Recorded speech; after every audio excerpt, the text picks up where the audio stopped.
नमस्कार सभी को।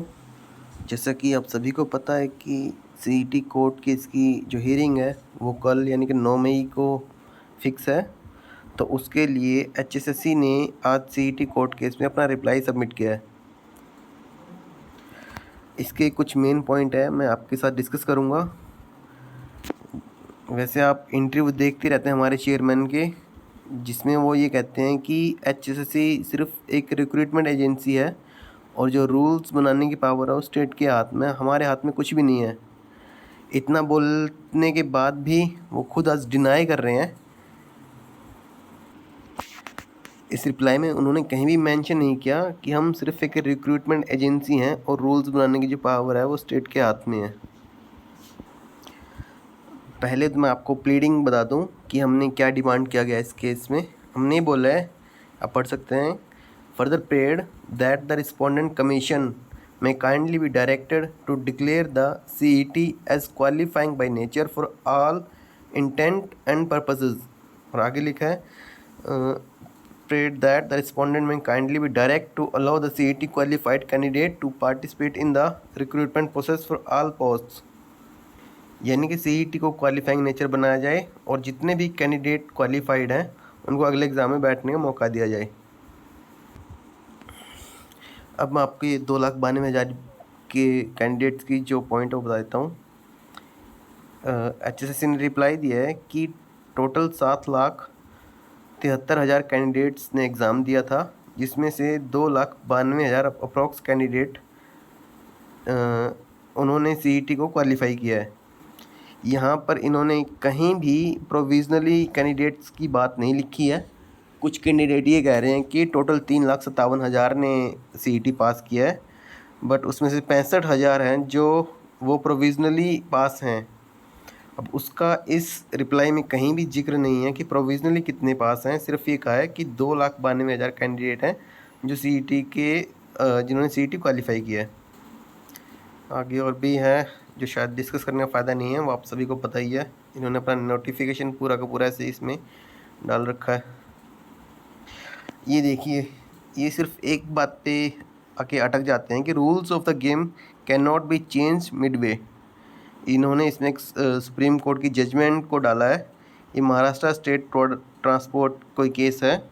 ये केस मैं आपको बता देता हूँ, दूसरी पीडीएफ में है वो। ये सुप्रीम कोर्ट का केस है। ये ड्राइवर भर्ती का केस था। इसमें जो शुरू में जो रूल थे, जो पुराने रूल्स थे, उसमें ये कहा गया था कि ड्राइवर का ड्राइविंग टेस्ट होगा और फिर इंटरव्यू होगा। इस बिहाफ पे भर्ती को कंप्लीट किया जाएगा। बट जो Maharashtra state road transport board है, उन्होंने रूल्स को चेंज कर दिया कि नहीं, आपको रिटन एग्ज़ाम देना होगा जिसके 60% मार्क्स हम काउंट करेंगे और 40% का आपका इंटरव्यू होगा। ये देखिए, 60% marks obtained in the written test and 40% in the personal interview. यानी कि इन्होंने एडवर्टीज़मेंट निकालने के बाद रूल को चेंज कर दिया। जो पहले रूल था कि आपका ड्राइविंग टेस्ट होगा और फिर इंटरव्यू होगा, उसके जगह इन्होंने क्या ऐड कर दिया कि आपका रिटन एग्ज़ाम होगा। तो इसकी वजह से बहुत सारे कैंडिडेट थे जिन्होंने रिटन के एग्ज़ाम की प्रिपरेशन नहीं की थी, तो जिसकी वजह से वो क्वालिफाई नहीं कर पाए थे। उनको ये था कि सिर्फ ड्राइविंग टेस्ट होगा और फिर इंटरव्यू होगा।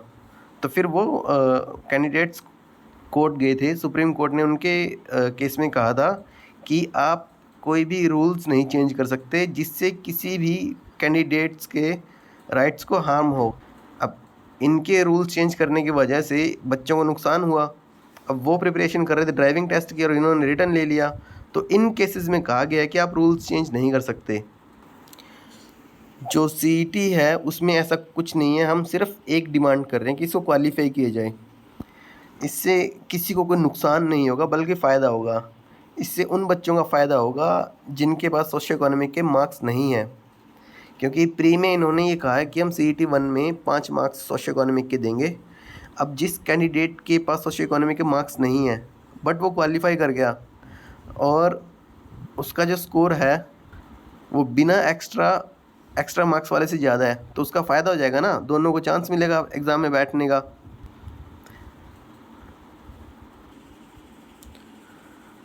तो अगर देखा जाए तो सीईटी क्वालिफाई होना चाहिए ताकि उन कैंडिडेट्स को भी बेनिफिट मिले जिनके पास एक्स्ट्रा मार्क्स नहीं है। ऐसे ही मंजूश्री का केस था, इसमें भी वही बात हुई थी कि इन्होंने बाद में कह दिया कि हम इंटरव्यू लेंगे, उससे पहले सब कुछ नहीं था। तो बाद में जब आप कुछ चीज़ ऐड कर देते हैं जिसकी वजह से, या फिर आप कोई सिलेबस चेंज कर देते हैं, कुछ भी कर देते हैं जिसकी वजह से कैंडिडेट्स को नुकसान हो, तब आप रूल चेंज नहीं कर सकते। बट जहाँ पे पब्लिक एट लार्ज का बेनिफिट हो वहाँ पर रूल्स को चेंज किया जा सकता है। अब आप ये भी देखिए कि इन्होंने ये कह दिया कि जो पैटिशनर हैं उन्होंने सीईटी एग्ज़ाम दिया है और अपने डॉक्यूमेंट्स अपलोड किए हैं, डिक्लेरेशन दी है। उसमें पैटिशनर ने ये कहा कि I have carefully read all the conditions given in the release and hereby I am eligible for the post and abide by them.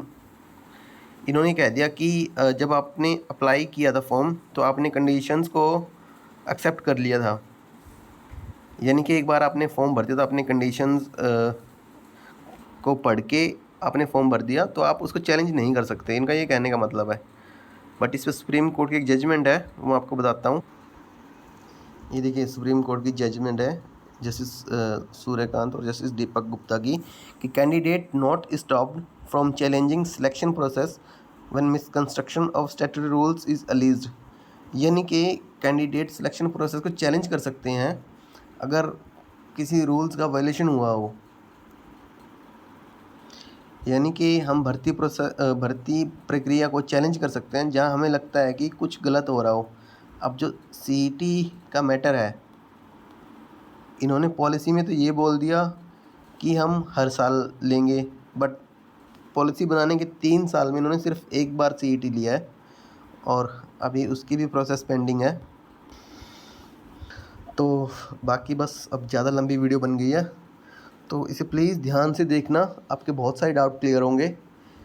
Hope आपको सब समझ आएगा। सो थैंक यू और कल के लिए all the best.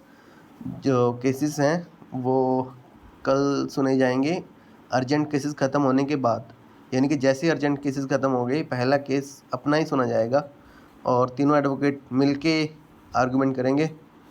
So all the best and thank, और please share करना और सब्सक्राइब करना। Thank you.